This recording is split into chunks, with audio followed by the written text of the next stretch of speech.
What's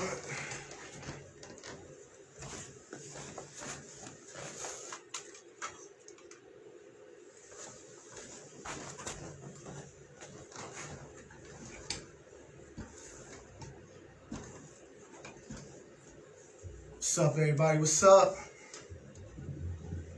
Y'all can hear me? Can you hear? Hey. Yeah, I can hear now. Give me a thumbs up. Let me know that y'all can hear us.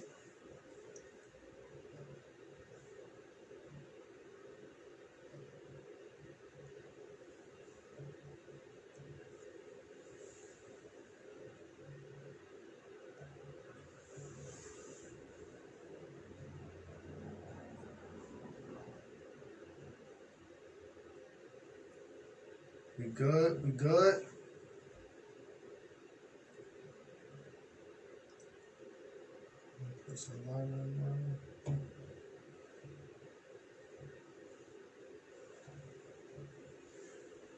All right. We're going to go ahead and start it up. There we go. That's what I was waiting for right there. Sometimes we be like a little funky Facebook. We like a little funky with it. All right, y'all. Welcome to another episode of the Black Community Advancement Project podcast. This is the platform that teaches the culture how to build generational wealth and get truly free through financial estate entrepreneurship education, as well as highlighting activists, entrepreneurs, and everyday people doing extraordinary things for our community. Today with us, I am very honored to have a good friend, mentor, and coach with us, three-time World Naga Jiu-Jitsu champion, business owner of Extreme Ambitions, real estate investor, political and community activist, a father and a husband, good brother, Marcos. Hey, thanks. Thanks for having me, man. I appreciate it. All right, man. We got some good stuff for y'all. So, Marcos, man, just go ahead and tell the people where you from and how you ended up here in Binghamton.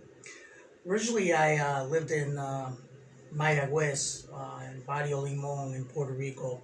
My father got a job here in IBM when IBM was popping, and we moved into this area, and I stayed. Never left, basically. Went off to college, went to the schools around here, went to Shenango Forks, and then this place always calls me back. It's the Twilight Zone, man. It calls me back. Fact. You know what I mean? It calls you back. No matter where you go in the world, you always end up here, man. I'm telling you, the armpit capital of the world. So, what colleges did you go to when you were here?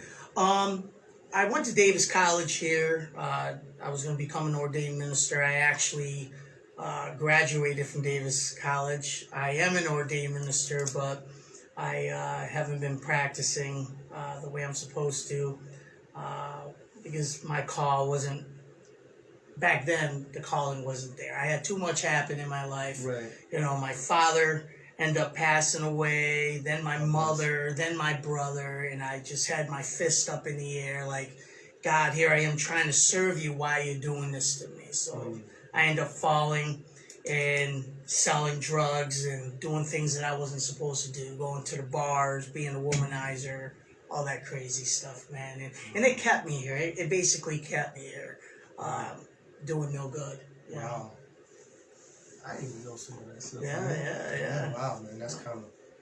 So, I mean, obviously you've been, you had to overcome some difficult issues in your life, and you say you were selling drugs, so, I'm assuming that coming from all those things, you ended up in prison.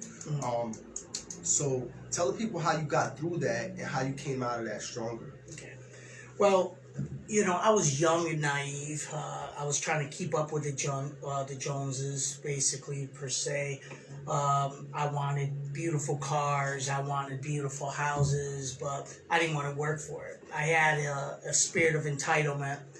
And I wanted it easy. I wanted it right now. I wanted the gratification at that moment. I didn't have time to do it next year or the other, or finish off college and get my degree and start from the bottom. Right. I wanted the gratification instantly. So I started selling drugs, started providing for my family per se, but that was kind of an excuse because I was at the bar. Every drug dealer that I ever met, oh, I do it for the family. No, you don't. You do it for yourself. Because if you look in reality, when I was dressing fly and all that, my kids were wearing Kmart shoes. You know what I mean? And you didn't spend that. But you're there at the bars, buying everybody else drinks and not worrying about your own household. I was very selfish, and I was all about me. It was all about me, and I was rebellious. And I was going against the white man couldn't tell me anything, the black man couldn't tell me anything, right. And the Hispanic man sure the hell can't tell me anything. I knew it all, Right, so right. I had that mentality and stuff, and I was rebellious, and yeah, man. I think a lot of us, deal with that, and not everybody, goes through selling drugs, but we go through this period of like selfishness. Yes, we go through this absolutely. period of like just trying to find ourselves, in dealing with like the traumas that we've had to deal with, not understanding that that's what's causing us to act the way we are, because we don't really talk about that in our culture. Yeah. We don't talk about the issues that we've dealt with. That's what it is. Our father passing, our mother passing, a brother passing, a cousin passing, an uncle, whoever. People who were significant in our lives. We just kind of just run with it and say, all right, that happened. I'm frustrated, I'm angry, but you don't really deal with it. You know it's there, but you don't deal with it. You don't know how to deal with it. You're looked at, looked down upon if you feel any type of emotion, especially as a man. Yeah, absolutely. A minority man at that. Absolutely. Like, oh, you acting like a bee. You're soft. You're soft. Yeah. Man, you're soft. You're soft. Man. I swept a lot of those feelings underneath the rug back then when I was younger, because I felt like I had something to prove. And I was looking for acceptance of anybody. And I was actually addicted to the lifestyle. Which most are what drugs provided to people. Right. You had constant money. You had chicks all over you. You could go anywheres and be with anyone that you want, Right. And that is all an evil lie, man, because Right. what comes with that is jails, institutions, rehabs, and death. You end up, those are the only Looking over your things. shoulder Yes, constantly. and it's not right, man. It's not right. And I think in life, as a minority man, we live different phases in life. And I think that when we're young adolescents and stuff come through, and even our teenage years and in our 20s, we think we know it all. Absolutely. And we don't know nothing. We don't know nothing, man. I'm telling you, we don't. Fact. It wasn't until like I was 33 years old and I had an epiphany where everything started clicking. I started looking at things in a different model. I started looking, okay, let me stop being so selfish. Let me start giving to my children and being there for them more. I started realizing that life is too short, and it isn't how much money that you have, it's how much love you have, that makes a difference in your life. So when you change that mentality and you remove the cash and put the love in place, you basically could become the richest man in the world by the love that your children gives you. That's how you live. That's amazing.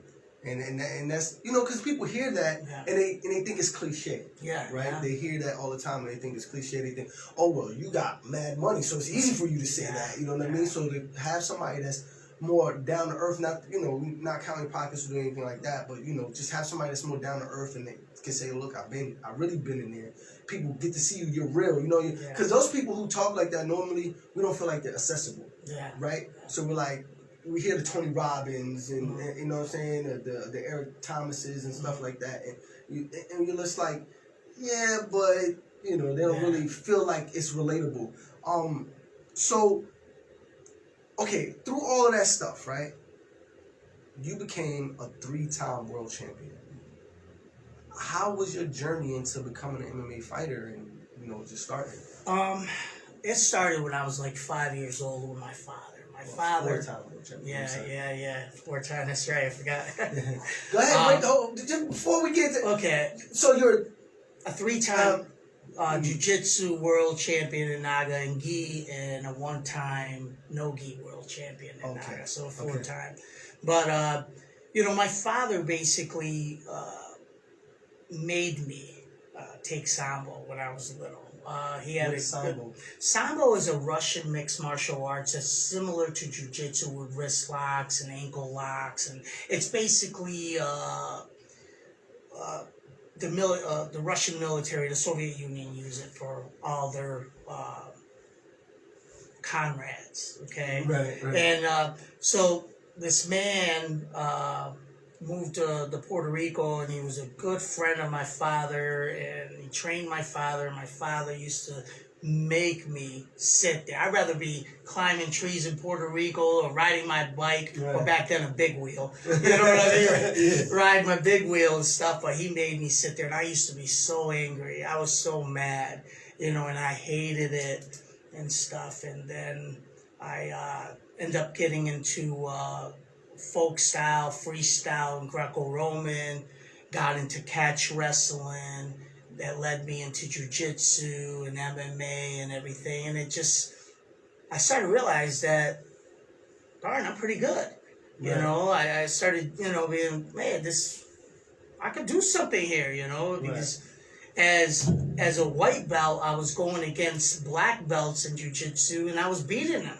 In no-gi competition. So it's like, natural talent. It was like, wait a minute, So I started combining my own style, which is a combination of Sambo, catch wrestling, and jiu-jitsu into the grappling arts.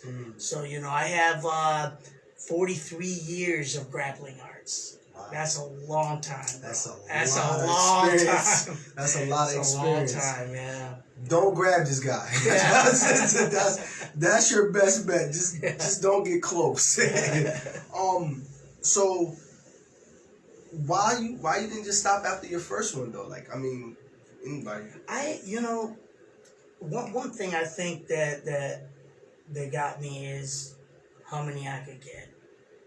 It's probably part of greed. It became an addiction of training all the time and helping others, and teaching my amateur fighters and pro fighters that if an old man like me could do it by practicing, then you, being young and full of life, should be able to accomplish the same things. I wanted to prove that nothing in life is impossible if you put your mind to it, if you dedicate yourself to it, if you're about it. A lot of people talk, and I got a lot of fighters that come, and I don't see them for a year and so on, and they talk about it. They say, I want to be this, I want to be a UFC champion, I want to win jiu-jitsu worlds, but they're not putting in the work. They're not putting in the legwork. They want the title or be known to be a fighter without putting in that work, man. You got to put in that work. And that goes really with anything, man. Obviously, I heard this quote actually from Crawford when he fought the other night. He fought this past weekend, and he was saying, you don't play fighting. You play any other sport, but you don't play fighting. And so hearing that and knowing, like, it's just like anything, you have to put in the work. You can be confident. Some people might call it cockiness, but you can be confident and you can speak about your skills. You can speak about what you can help other people accomplish when you've been putting in that work. And you got 43 years of it.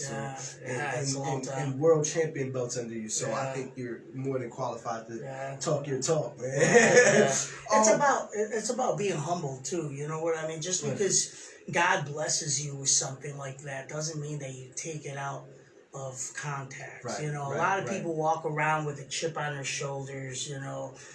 9 times out of 10, I walk away from a fight unless they invade your little bubble. Or if they put their hands on you or something, you got to defend yourself. Like with these children that I teach, I started an anti-bullying program at Extreme Ambition, and a lot of parents that are from different schools are upset at me because, I basically tell them, if anybody puts their hands on you, walk away. But if they put your hands on you, defend yourself. Absolutely. Defend yourself. Those that go get the adult and all this stuff, You're going to get punched in the face, go get an adult, and what is that adult going to do? I mean, I had experience with my own children. You know, my little one, Zach, he's, 8 years old, but, he used to get bullied all the time. And he'll be in class, he's a yellow belt in jiu-jitsu, and I told him finally, after I went to the principal and talked to the principal several times, I was like, listen, he's getting bullied. You know what I do. You know what I teach. Okay, so the next time, since you're not doing anything, I'm going to let him handle it the way I would handle the situation. And he ended up hurting the kid. He ended up hurting the kid and stuff, defending himself. Now that kid and my son are best friends. But sometimes it takes an ass whooping in order to realize, if you can't join them. Sometimes that's the realities of life. Yeah. We all went through it. You had to playground fights when you were a kid and stuff like that. And some of those people end up being your closest friends. You know what I mean? And close friends have their little scuffles. You know what I mean? That's my bro, but we got to go and shoot this. A fair one. We got to go shoot the fair one real quick. It's just part of life. I think a lot of times now people are just raising their.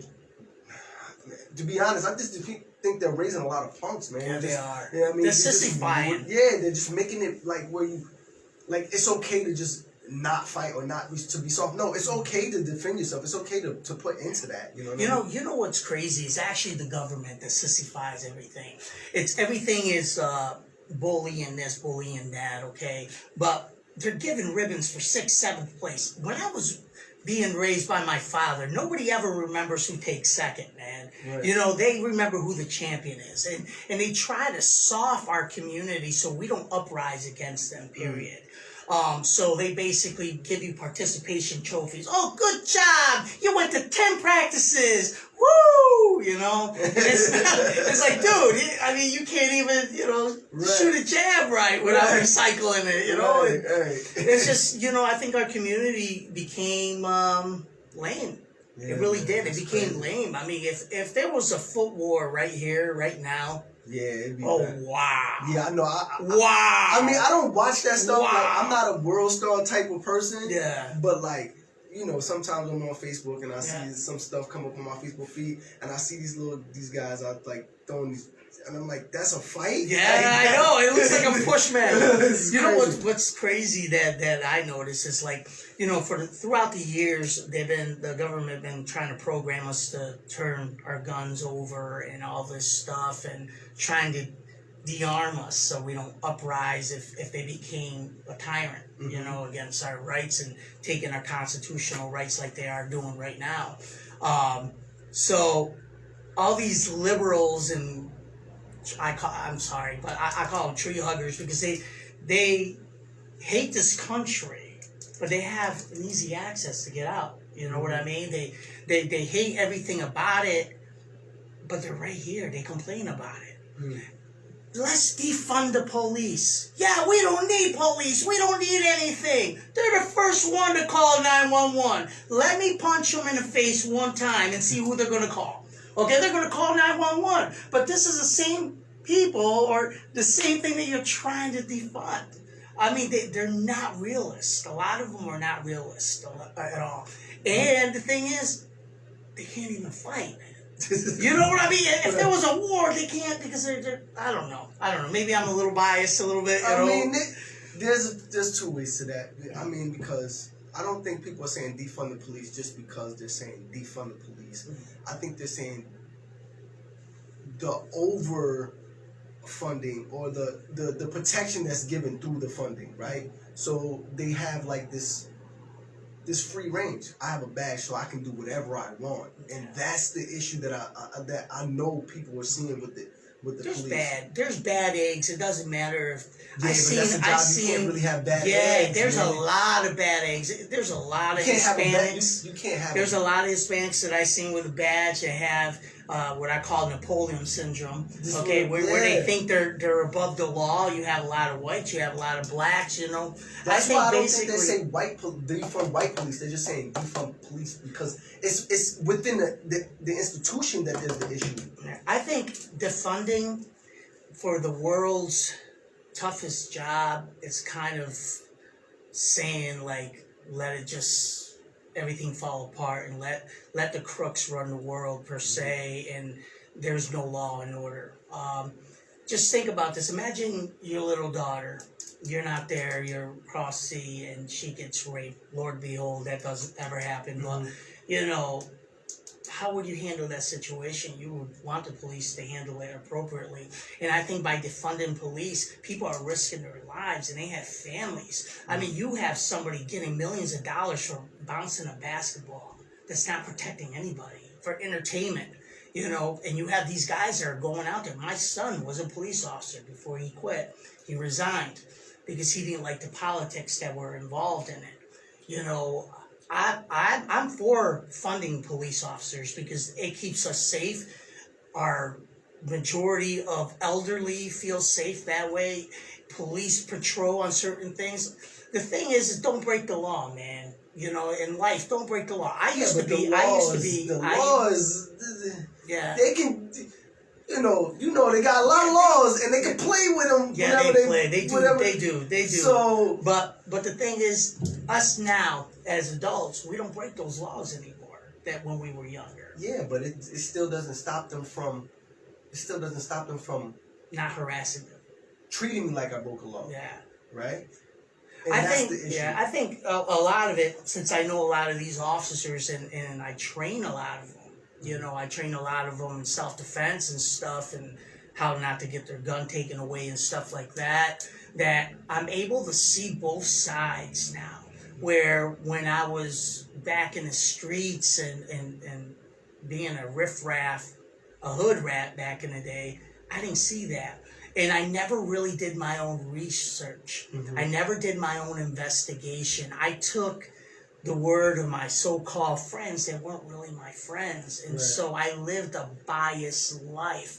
Now when you travel and you go into the world and you see for what it is, and you have students that are officers and state troopers and they're on the other side of the side that I used to be on. Now I'm working with them hands-on. I have a better perception of what is going on in life. Where I was closed-minded before. You know, before I became a Republican, I was a Democrat, man. I was a diehard. I voted for Obama, you know, in first election. Well, we gonna get to that. Okay. We gonna get to that. I don't want to go too far because we went off on that tangent, but I don't want to go too far.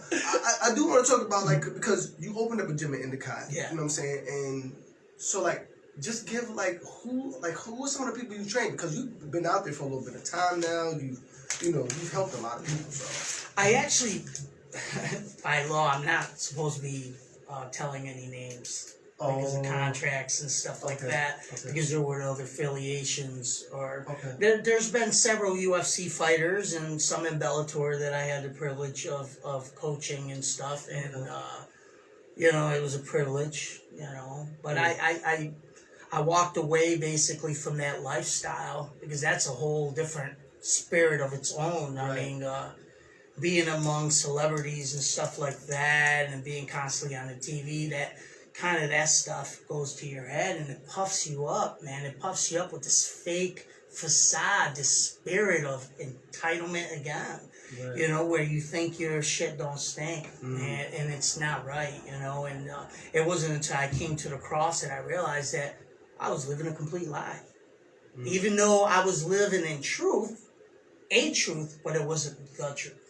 You know what I mean? And I was just living life for others instead of living life for myself. What got me to open up Extreme Ambition MMA, I used to train other fighters in other people's gyms, and I used to travel. And it seemed like I was the only one from this area training the pro fighters and turning them pro. So I decided, why am I putting some money in somebody else's pocket when I could be making that money myself? And provide for my family and actually make a career out of it. And that's what drove me in doing it. I thank God for having the blessings of doing that, because, my old self in my 20s, man, didn't have the mental capacity of doing anything like this, It was far-fetched, but they told me that I was going to have one of the most successful MMA gyms in the Southern Tier, and train many fighters and champions, and I will laugh at it. God blesses you, man. So, I mean, you obviously helped a lot of people with their careers, but you helped people outside of their lives. I mean, I've always spoken about that, like how you when I reached out to you, right, to do the show, I said, you helped so many people stay out of the streets, and to, you didn't just save their lives, but you saved the lives of the people that they were important to, right? So that person, and we spoke about it, like, each of us, especially men, black minority men, and Hispanic men in the community, we wear multiple hats. Yes. Like all men. I'm not just saying minorities, but white men as well. But we wear multiple hats, right? We're a father, we're a son, we're a brother, we're a leader of some sort. Especially when we, as minorities, when we walk into a room, everybody instantly wants to know what we're doing, right? Absolutely. So all eyes are always, the attention is really always there. So being that you've done that, like, what was your reason and your passion for coming back to do that? Because you could have took your winnings and took the things that you've accomplished and just went off and lived your own life. Why come back and help and and put so much into helping other people?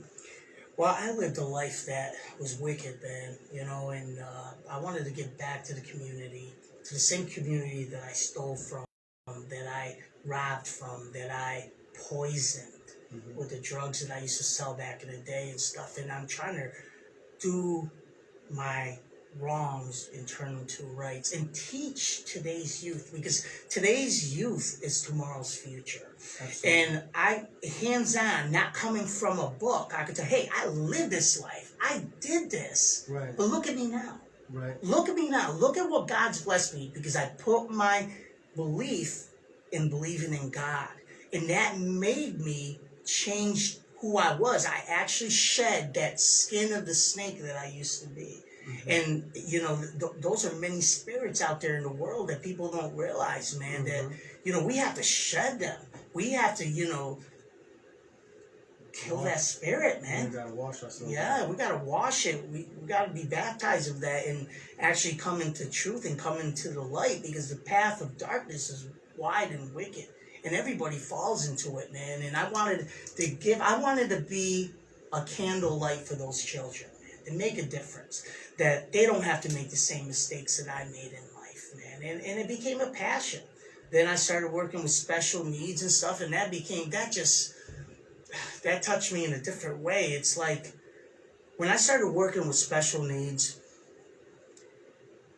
their purity and sincerity and their honesty and love was genuine, bro. Like, when they loved you, they really love you because of who you are, not what you could provide for them. They look at you as a person, and they see who you are. It's like you said, we're as men, we wear different hats, in life. And I think we all become some sort of a chameleon in order to get acceptance. But once you accept God, and me personally, my Lord and Savior Jesus Christ, once I accept Him, all I have to do is worship Him. He will provide. I could be myself, regardless of who I lost. If somebody is not your friend because of your beliefs and political views, they weren't your friends to begin with, bro. You know what I mean? And that's what I learned. And my wife actually put the fire underneath me. She actually lit that candle underneath me, because it confronts me. And she helped me confront those fears. And a lot of it is fears. A lot of people are afraid to change or to make that difference because they don't want to ruffle any feathers or go against the grain. And I give special thanks to my wife, because she made me basically put the mirror in front of my face and confront those demons that I've been battling. Okay. Well, since you brought up your lovely wife, your new husband. Yeah. And so, how has your journey with that been? And, what advice would you give others that are new into that lifestyle, I could lie and be like, yeah, it's perfect. It's confronting, man. It confronts me. Everything is so confronting. It's like, you have to think as a partnership. And sometimes I'm still too selfish at times where I don't consider the other person's feelings at times. It's being able to be balanced, man. I mean, I'm talking a good one right now, but I'm struggling with it. Right. It's a struggle, man. If anybody tells you it's rainbows and sunshines and all that, they haven't really been married, you know. But that, I mean, and that's the reason I asked it, right? Because as we just went through your storyline, and we understand that you've been through all these things.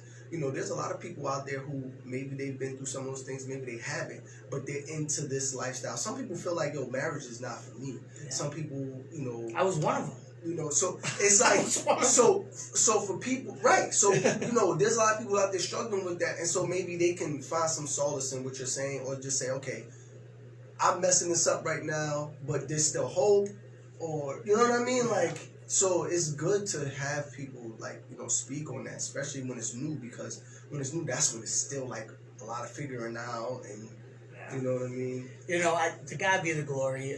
My wife is a saint. She puts up and tolerates with me, man, you know, and I'm not an easy person to get along with. Me neither, bro. Yeah, I know. And I have a past, and let me tell you, in my past life, I was a womanizer, man. I'm bad. I mean, I thought I was Don Juan DeMarco, for real, man. Like, you know, call me Casanova. Right. And it's not, you know.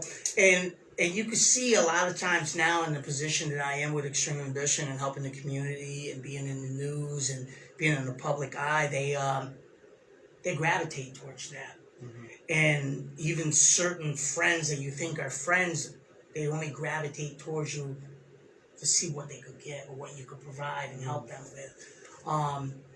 It helped me open my eyes in a way where I'm seeing things a little bit clearer. I'm still struggling. Okay, life is a struggle. Absolutely. I don't. By far, I don't try to make it think, hey, you do this and do that, and you'll get this. Hey, buy my book, $29.95. You know, it doesn't happen like that. You know, right. But there's a lot of people that are like that.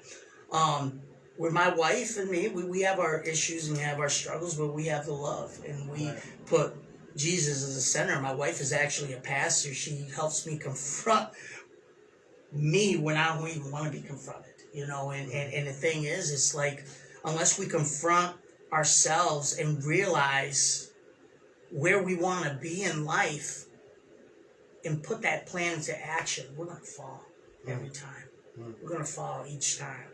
And it isn't, you know, this is a little cliche. It isn't how many times you fall. It's how many times you stand up. Hey, that is true, man. It's real. That's real, man. Because they'll try to knock you down, bro. And especially you're gonna get knocked down. Yeah. You're gonna get knocked down. Anybody who tells you they haven't been knocked down, they're lying.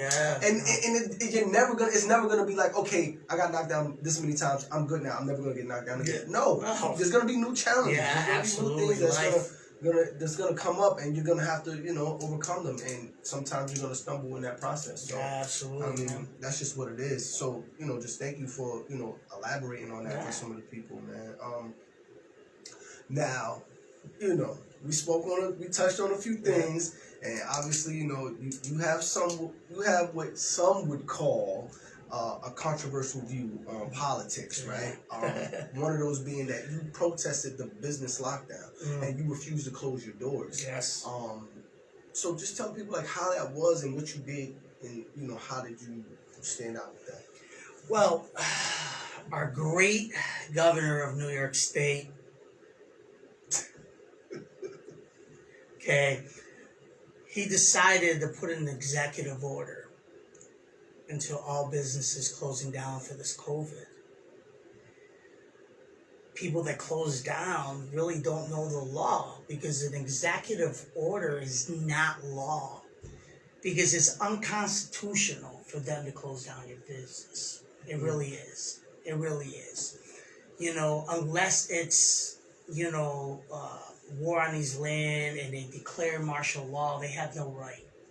Okay, if a lot of people don't realize, and they're wondering why my business stayed open and I had police officers there and everything, it's because you gotta call it a political protest. There, you gotta know the law. You have to stand up for your constitutional rights and what you believe in. You know, you can't just, when they tell you to do something, question it. Don't roll over. Right. I mean, we had plenty of people that died for our freedom, man. Right. And you want to give it up for a little for a COVID? I mean, that has a 99.9966 percentile of survival. People that are dying from this COVID have underlying illnesses, cancer. I mean, there's COVID death. I never knew this, you know, and it just it drove me insane. I get hit by a car. The car killed me, but I test positive for COVID. They mark it as a COVID death. What is that? You're fluffing the numbers. Right. And then the media, the social media and news are spreading fear. They're spreading so much fear that people are afraid. You hear somebody cough, it's like, oh, you know, they got COVID. Right. You know, and that's the biggest virus. Yeah. Nobody gets a regular COVID. No, everybody got COVID now. Everybody. Where's the flu? It's COVID. You know, you shit yourself? Oh, it's COVID. You know, that's the way it is, you know. Yeah. And I wasn't going to tolerate it or stand for it. My taxes are still due. My mortgage is still due. My bills are still due. But you want me to shut down my business? For what? For what? Are you going to pay my bills? You're not going to pay my bills, man. They don't care about me. But Sam's Club and Walmart, they don't close down, right? It's all facade, man. Or you go into a restaurant. You walk in with a mask. Once you sit down, you could take the mask off. COVID is so polite. It must work like at this level up here, because as soon as you sit down, you can't catch it. You know what I mean? And then the curfew now at 10 o'clock. COVID is like, oh, I can't wait. I got 45 minutes before it's 10 o'clock. I'm coming out tonight. I'm going to attack everybody. I'm telling you, man. I mean, it's just, if you look at it, you break it down in those things. Our governor is an idiot. I'm sorry. He's an idiot, and people that vote for him are idiots too. You know, let me tell you something, man, that really irks me. New York State, a lot of people don't know, New York State passed this law, okay, about abortion, all right, up to 2 days after a woman gives birth. If she says she is not mentally stable or able to provide for the child, they could murder that child and sell the parts to pharmaceutical companies. Big farm, yeah, for science. That is sick. That's murder. Wait, hold on. Hold on. Yeah. Hold on. Yeah, right? Because I gotta put this in perspective. Yeah. Wait a minute. So you're saying she went through the 9 months of birth, of carrying the baby. Yep. 2 days after she already gave birth. She gave birth. She has a mental breakdown, can't provide for the child. They could take that child's life. Instead of giving the child for adoption or anything else, they can murder that baby. That law is rad. And they lit up Albany in the buildings with that law, and everybody cheering, don't even know. The left is so extreme that they are so anti-Christ that they don't know what the hell they are doing. They're making evil righteous and righteous evil. They're taking God out of the schools. They're taking God out of everything. But yet they're coming over here and preaching about Buddha, preaching about this or preaching about that. Oh, let's not have any discussions about any theology or anything about that. We don't want to offend little Susie. Well, little Susie should have stayed over. You know what I mean? That's the way my view is. You know, I think that this land is beautiful if we have the right people running it for us. Somebody that's unbiased, somebody that's going to be for the people. Hey, I used to be a Democrat, man, but the far left and the liberal and communism and socialism has taken over that party, man. It's in disguise now. Because the Democrats of 10, 15 years ago aren't the same. Right. They became Republicans because the Republican Party became for the people. They became for the working class. Right. You know, it's crazy. Right. I mean, we was having a discussion about how, like, the Democrats, and I'm not Democrat or Republican. I'm for the people. Everybody know that. I'm power to the people all the time. Yes. But the Democrats are all about like putting people in programs, and a lot of these programs, even knowing people who work in dealing with these programs and helping people in these programs, be like, man, that program is BS. Yeah, it doesn't work. They want that state money, but they just that federal government. They're just putting it out there, and getting people hooked on to government assistance and living off of the government instead of just being independent of your own, which is now what the Republicans pretty much, push for. Doing, yes. So, I mean, speaking on that, the other controversial, view that some people have with you, or would know about you, is that you are a Trump supporter. Yeah, I love Trump. And that in itself, right, is, a big statement, because everybody believes that, not everybody, but a lot of the people, due to the media and other outlets, believe that everybody who supports Trump is a racist. Now, it's not to say that a lot of people who support him aren't racist. Yeah. It's just saying that, that's the view. So, well, we got to look at the views and where the facts are coming from. I mean, if you're counting on the social medias and news that are controlled by 7 billionaires that are the bankers and stuff, they don't want Trump to be in office because he's not a puppet. Well, he's the only president in history who doesn't take a paycheck. Okay? He doesn't get paid to be president of the United States. One thing about Trump, I don't agree with some of his character views, but I support him 100% when he supports the United States of America. 2 things that Trump cares about is himself and America. And he has did amazing in 4 years like no other president. And I could attest to that. And what is it that you see that he's done that makes you feel that way?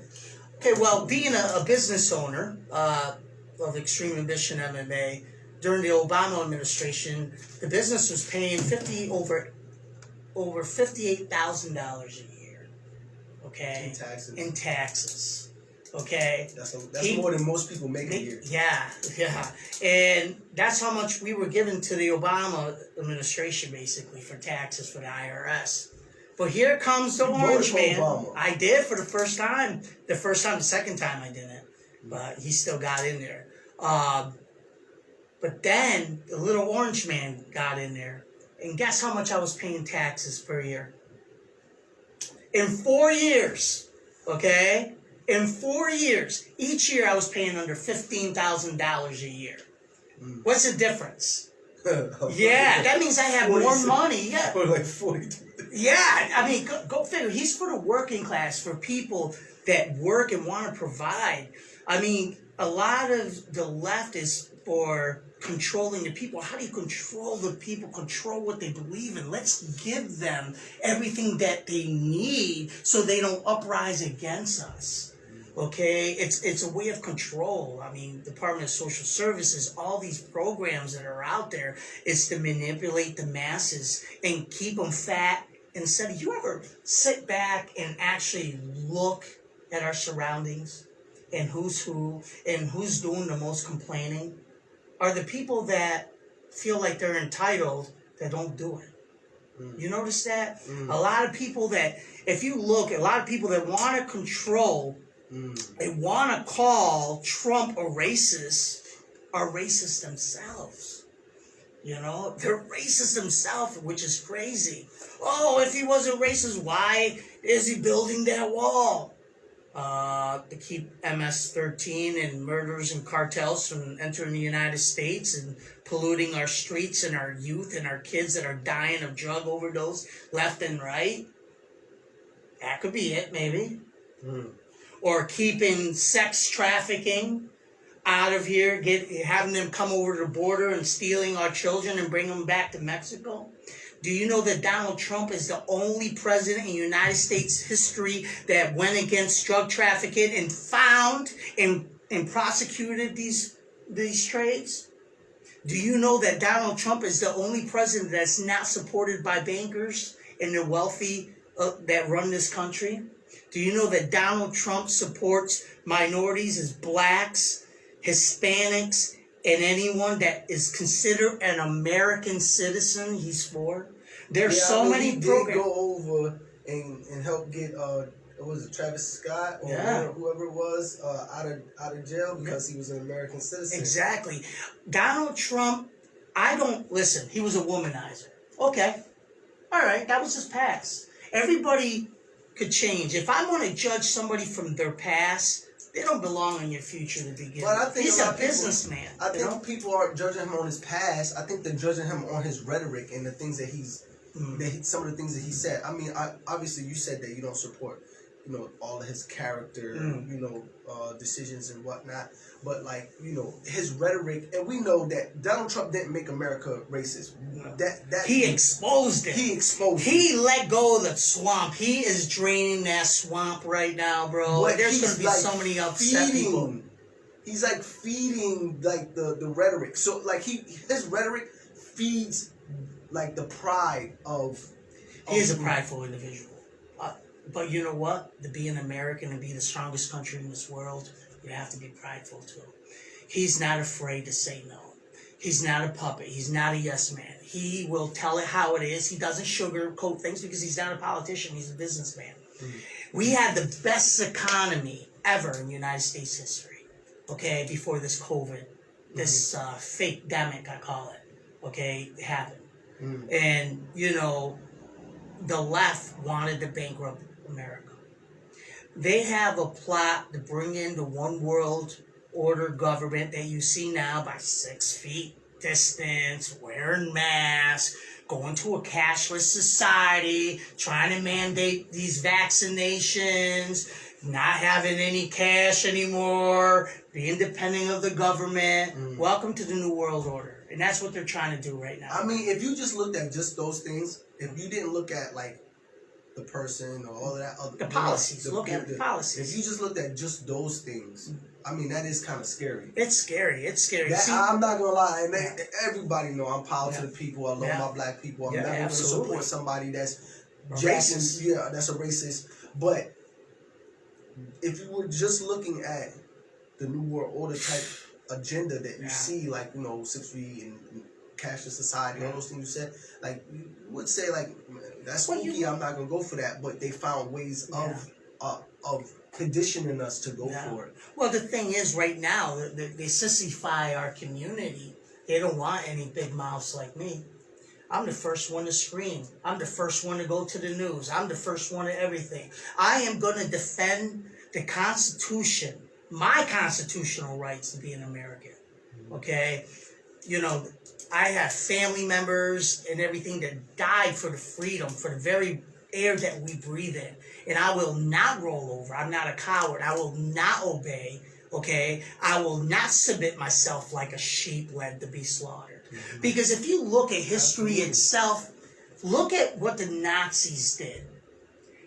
The Nazis, what they did is what the left is trying to do now. Get rid of religion, okay? Get rid of caste society. They tried to bring the Aryan order. That's what they called. It was an Aryan. Anything that was not of German descent, they will kill. Okay? And that's basically what they're doing today. Okay? Killing your religion, taking your culture out of you, man. I mean, oh, you're just an American. Oh, don't worry. Don't pay attention to this. Let's get rid of history. Let's get rid of history. Oh man, Mount Rushmore. Those are slave owners. Oh, let's burn it down to the ground. No, man, history is history. You got to know where you came from in order not to make the same mistakes, man. A person that does not know his history will keep falling. Yeah, we'll keep repeating. Okay, yes. Look at Germany. If you look at Germany, and they put away all these Jews into the concentration camps, man. If you look at their history, they don't even have it. They don't even have it because they're ashamed. They don't even talk about it. They try to say that the Holocaust never occurred. That is a figment of the Jewish community imagination. That's what the Aryans try. Yeah, that's what they try to do. And that's exactly what is going on right now. They're trying to get rid of everything. You must learn from your history in order not to make the same mistakes. Right, but I don't think that people, this is my opinion, I never really got into it, but the thing with the statues and stuff, as far as that, or like the Mount Rushmore stuff. I think what it is people are like, let's not glorify these people who was portraying this. It's not like let's eliminate them from history. Let's just not glorify them as if they were these great people when they weren't. You know what I mean? I think that's more of the anger. You know, the thing is, we have to realize one thing in life: the winner will write the history. Oh, that's a okay. Sure the fact. winner, the winner will write the Always. history. Okay, and it's going to be to what they see fit. You know, you look at a war. You know, if we're fighting the Middle East and stuff, are their soldiers better than us, and are we better than them? No, they're defending what they believe Exactly. in. So we're defending what we believe in. Now, who's right and wrong? Right. You know, this is where the government takes in place. And a lot of these wars could be avoided because they're being selfish, because they want their oil, okay? Or they want just money. So, so since you brought that up, right? Because this was a view that I had for some time.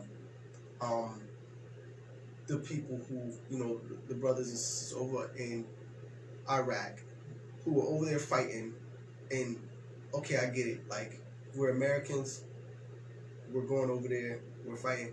But a lot of the people who enlisted, there was a big surge in people who got into the military after 9/11. And God bless all those who passed away during that.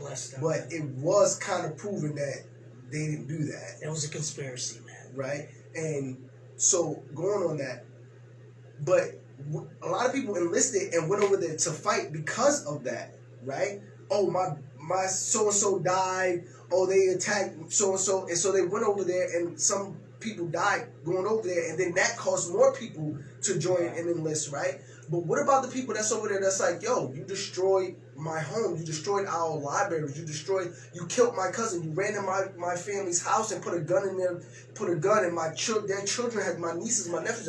So are they wrong for fighting the Americans for coming over to their land and doing that? Or, I mean, you know, I really can't say what is right and wrong. All I could do is leave it in God's hands, and He is the judge. He's the mighty judge, and He will sort everything out when the day of Yom Kippur and the day of resurrection occurs.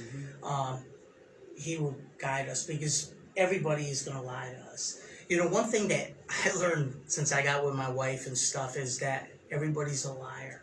Because everybody has something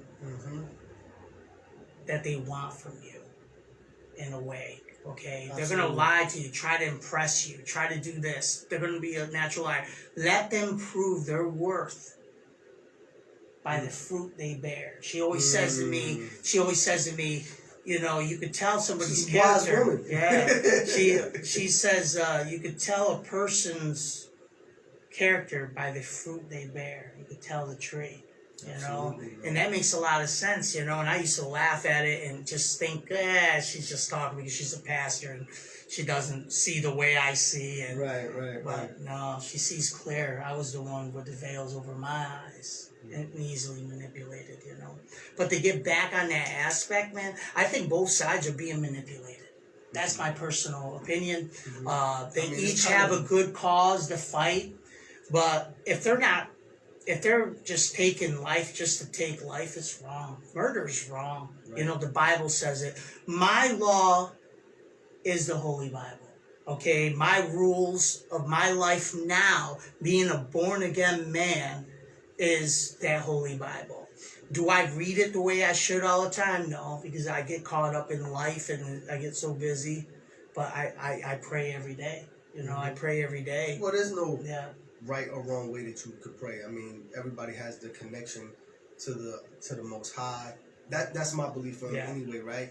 And I've been through different religions, and I chosen the path of just understanding that my connection with Him is my connection with the one above, whether him, she, whatever we want to choose, and that the universe will provide through. He will allow the universe to provide for me in the ways that I want and need, and to just listen to my heart. And sometimes my heart does tell me things that, you know, may not be what somebody else believes, but I'm just following my, you know, my path. And I respect that. I respect that. And I think we live in a country right now, that the United States of America, that we should respect everybody's views and not force anybody else's views upon, but they're trying to do that now. Absolutely. They're doing it now. They're trying to listen, man, one thing that I get very offended, and it burns a fire underneath me, is when everybody could talk about Buddha, talk about Allah, talk about them, but if I mention Jesus Christ, I am offending somebody.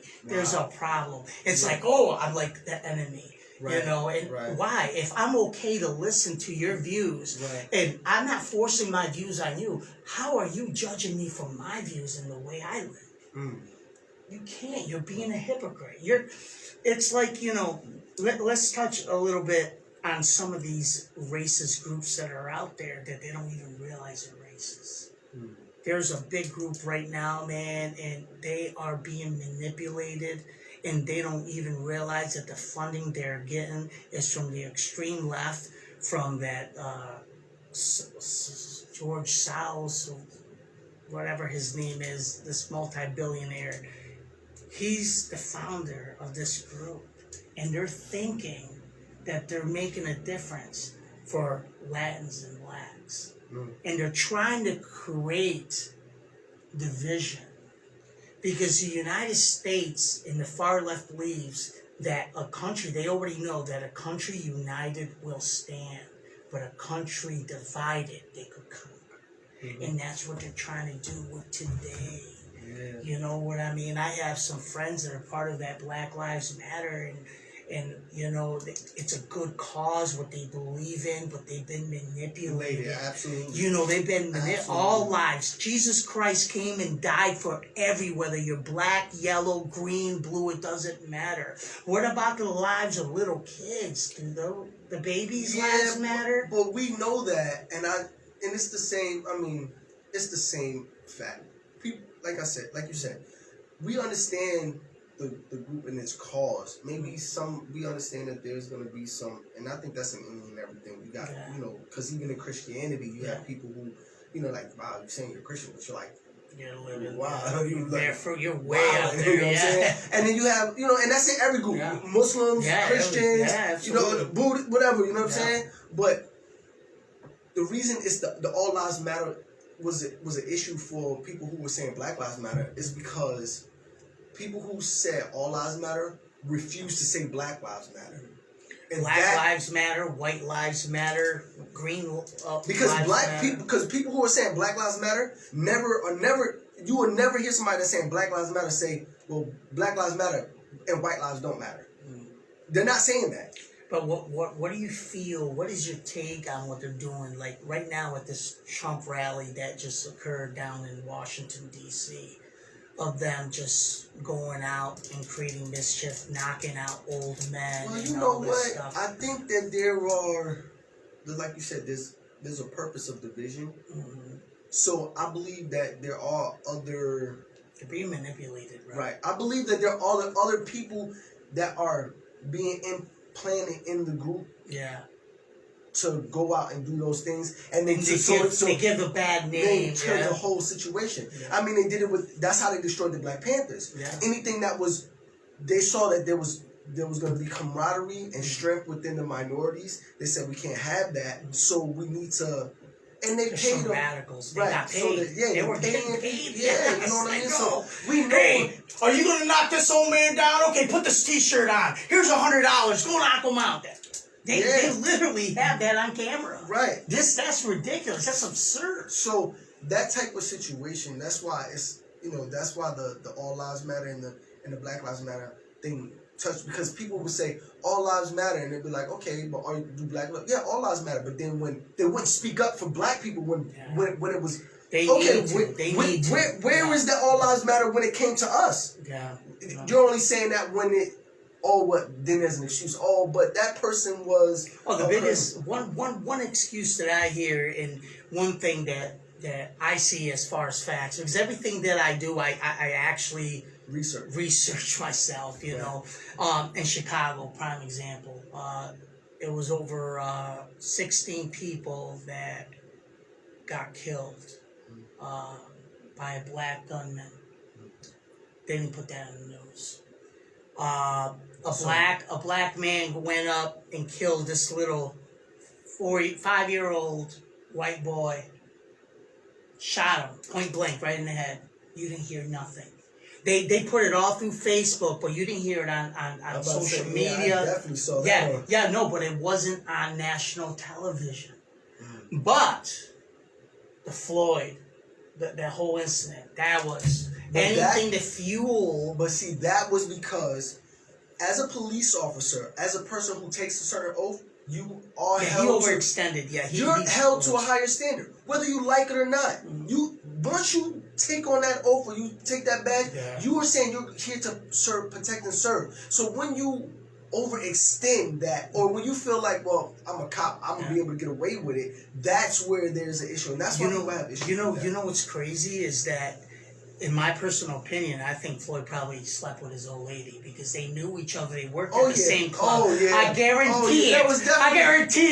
There was something there. Yeah, there had to been a woman involved because in order to do something like that. And God bless the brother. You know what I mean? Yeah, God bless his soul. And there was and the reason that was so big is because everybody was home.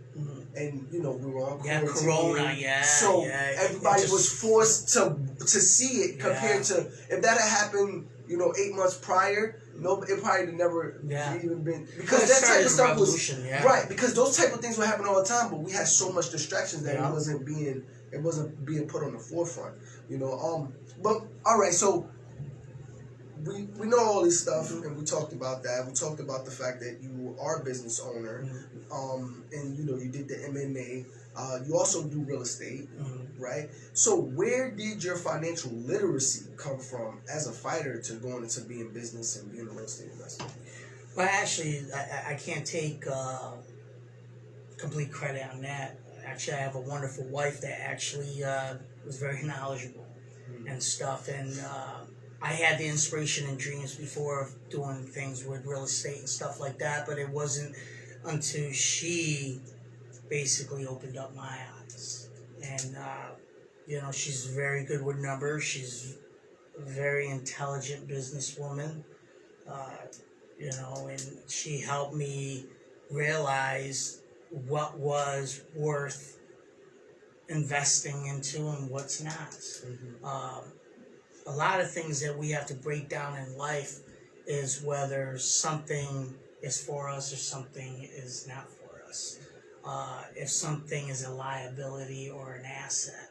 Right. And if we divide whatever we do, is this a liability or is this an asset? A lot of people go and buy a brand new car. Is that a liability or is that an asset? Okay, because as soon as you drive that car out of the lot, it loses its value. So you got to ask yourself, what is it? Right? It's a liability or asset. So it's a liability. So getting into real estate and getting into stuff like 2 families and 3 families and so on like that, it's getting that revenue, that mailbox money, I call it, and being able to be comfortable and not be able to depend on others. And that's the way my wife is. She's going back to school and she's going to become a lawyer. I think I'm going to have to get her on the show. Yeah. She's highly intelligent. She's a firecracker. I mean, we argue. You know what I mean? We have different point of views and stuff and stuff. But you know what? I listen, and I might act like I'm not listening, but I do. Right. I the pride thing gets in the way, sometimes. But let me tell you something, man. She's a highly intelligent woman, and without her putting that lighter on underneath my butt, I'll probably be sitting back on my couch eating Wheaties or something. I mean, okay, because that it's important, right? I mean, you make this money doing this. You beat your body up for all these years. You know what I mean? You beat other people up too, but you still take some wear and tear on your body. So you gotta know. You got to take that money and now do something with it, right? Yeah. Because if it just sits, obviously, I did videos before on like how the depreciation works and how you're actually losing more money by putting it in a savings account, every day, and based on inflation and stuff like that. So it's good that you're putting your money into this stuff and that you're investing and you have somebody behind you. That, I mean, obviously that's key. That's super important. Somebody that understands it and can explain it to you. Do you take any time to invest in your education of it more, or do you just invest in her education of it more and she invests in you? How does it work? Well, it's vice versa, man. One thing that I see, me personally, and this is my personal opinion, is that you have $1 and you throw it away, or you buy something stupid, you don't have that $1, and it's harder to get that $1 back. So how can you make that $1 grow? Mm-hmm. What can I do? Like I flip cars, so for extra money and stuff like that, I'll get something that's a clunker that everybody wants, like whether it's like a '69 Chevelle that needs to be restored, or one of my exotic cars like Lamborghini, and restore it, and you buy it for pennies on a dollar. Basically, you put money into it, and you put it right back on the market, and there's your retirement, and stuff like that. So I already had the knowledge of doing that and stuff. It's just not enough time in the day. Right. So when you try to do everything yourself, it's almost virtually impossible. Right. So it's important to have a team or to create a system. Yeah. And actually, my wife is the one, just pay somebody to do that. Right. Pay somebody to do that. So why, So you paid money to save time? To save time so you could do other things to make money.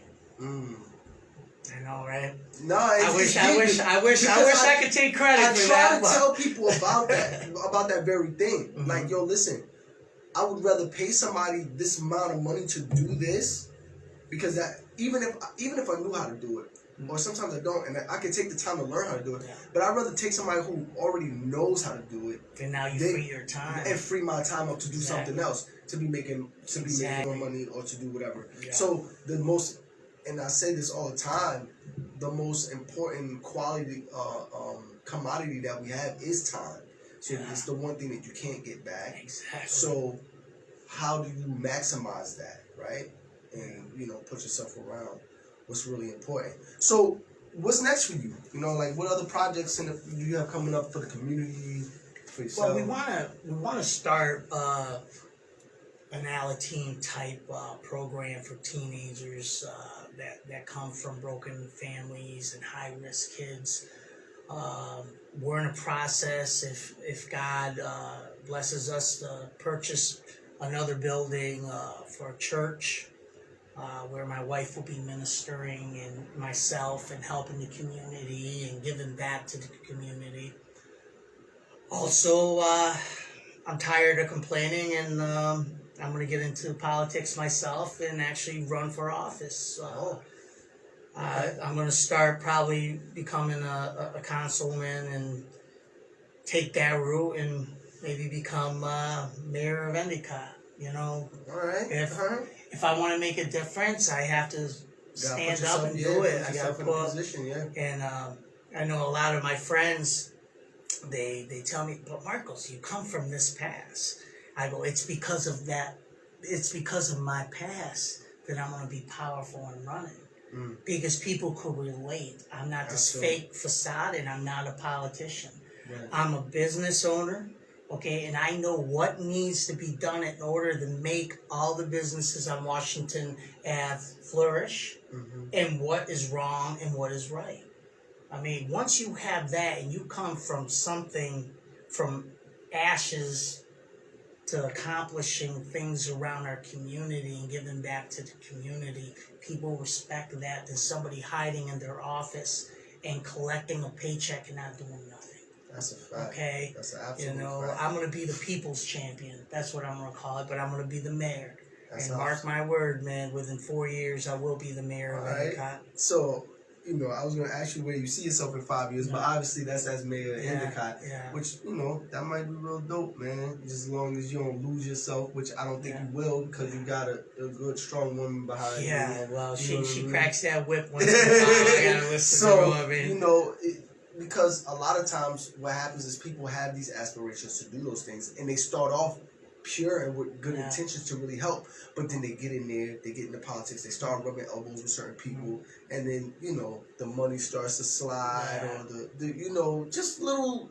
Listen, I can help you do this if you do that, and then that's how the favors, and then they start on those favors and whatnot, and then they're really not for the people no more. I got the solution for that. You put Christ first and God first. Because, see, the thing is, the reason why, it's the intention of why you're running for politics. To make a difference. To stop the extreme socialism and communism from taking over. From that regime trying to take over and infiltrate the United States as an enemy. And I will fight the same way I fight in my gyms, the same way I fight for jiu-jitsu. I will fight for the people because of what I believe in. And believing in God and know what is righteous to God and what is right for God will be right for the people as well. It's one thing, like King Solomon. One of the most famous stories in the Bible was this lady. She fell asleep and rolled over and suffocated her baby, and the baby was dead. And she looked over at her neighbor's baby and seen it was live. She switched babies, took her dead baby and stole the live baby. Wow. Now the lady woke up and realized that her baby, the dead baby, is not her baby, and they're arguing. So the temple police basically took him to King Solomon. Okay, so each lady was pleading, no, this is my kid. No, this is my kid. No, this is mine. This is mine. No, I love him more. I love him more. And he goes, okay, I'll tell you what. I have it. I'll cut the baby in half and give half to each. The one woman goes, yeah, that's fair. No. Give her the baby. Give her the baby. Because he's seen that somebody that is truth and love will not sacrifice a baby. She is willing to lose the baby and giving it to the mother that is not. That has showed that king in order to give that baby to the proper mother. And that little story helps me in making a lot of decisions in life. You gotta look at the person character, how they act, not the character that they used to be. Because my character was tarnished, brother. I mean, I did so much dirt, it's embarrassed. Sometimes I feel ashamed. But I know that God came and he freaking died for my sins and that I am not that evil person anymore. Now, what could I do to please my Lord and Savior? By helping others in community, making a difference and being that loud voice that people could trust. That little old lady that doesn't have a voice anymore. She come whisper to me and I'll be the voice, and that's what I believe in, man. And I want to just do something that my children could look back on and say, wow, my dad used to be this and this and that, but look at him, look at what he changed. You know what? Nothing could hold me down. Nothing that anybody says about me is me. It's what I think I am. That's deep. I mean, so that's so deep, man. Like, I wanted to say, like, what advice would you give the people, give like potential fighters or entrepreneurs or husbands just out there, just in general, like on the go out? Like, what advice would you give the people? Find yourself, man. One thing that a lot of people are afraid is to find who they really are. Stop being what people want you to be. Be who you really are. And if they don't accept you, they're not for you. Get rid of them. You have to close your circle. I hear a lot of people, hey, I got like 500 friends. I got 5,000 friends. They're not your friends. A true friend would tell you what you don't want to hear. That you don't want yes men or yes ladies. Not. You want somebody to say, hey, listen, Marcos, you're fucking up, man. You're fucking up. You fucked up. You did this and this bad. Not somebody, oh yeah, don't worry about it. Hey, he can handle it. No, you don't want sugarcoating people. Right. My wife tells me how it is. She tells me when I mess up, bro. And she tells me, and I don't want to hear it, but she tells me, and you know what? It helps me look internal to myself and be like, you know what? She's right. Let me work on this. You know? And we need to surround ourselves with people like that. And that's how you're going to become successful. If you want to become a millionaire, man, hang out with millionaires. If you want to become a punk, just stay on the streets. You know, let your dreams die. You know, I look at, sometimes I take walks, and I used to, not so much anymore, but I used to go into the cemeteries and just walk around and read the tombstones and stuff like that, and sometimes research or Google the person and find out who they were and stuff like that. There's a lot of dead dreams that went to the grave with them because they were afraid to take a chance. You know, that's a message, y'all. That's a true message right there, for real. Yeah. True message. Absolutely. Definitely. All right, well, we're gonna wrap it up. I always give an opportunity for anybody to ask questions. So if you have questions, if you're still with us and you got questions, throw your questions in the comments, and you know, he'll answer them here live, because we got a lot of good information here tonight. So if you got questions, you know, throw them out there. We got a couple seconds while we waiting for any questions to come through. Just tell the people how they can get in contact with you, how they can find you. Okay, if you want to train and want to just talk or chat, come to Extreme Ambition MMA and Fitness Reborn. We're on 52 Washington Ave, Endicott, New York. You can contact us at 607-239-5004. I'm there every day. You want to try out a class for free, come in. You know, we're there. We have a lot of fighters there that are humbled. We don't have any egos. You come there to learn, whether you're a beginner or a professional athlete. You're welcome, you know, to come. All right. As for ourselves, y'all know y'all can find us on BCAP Inc. on Facebook. You also find us on Instagram on BCAP _free. We also have our YouTube page at BCAP Inc. on YouTube. We offer the financial estate entrepreneurship classes. There's a book that's coming out really shortly. Yeah, one-on-one mentoring, just helping you do through the basics. So I encourage y'all to invest in your financial literacy and invest in your financial education, because it can be the difference from where you at now to where you want to be.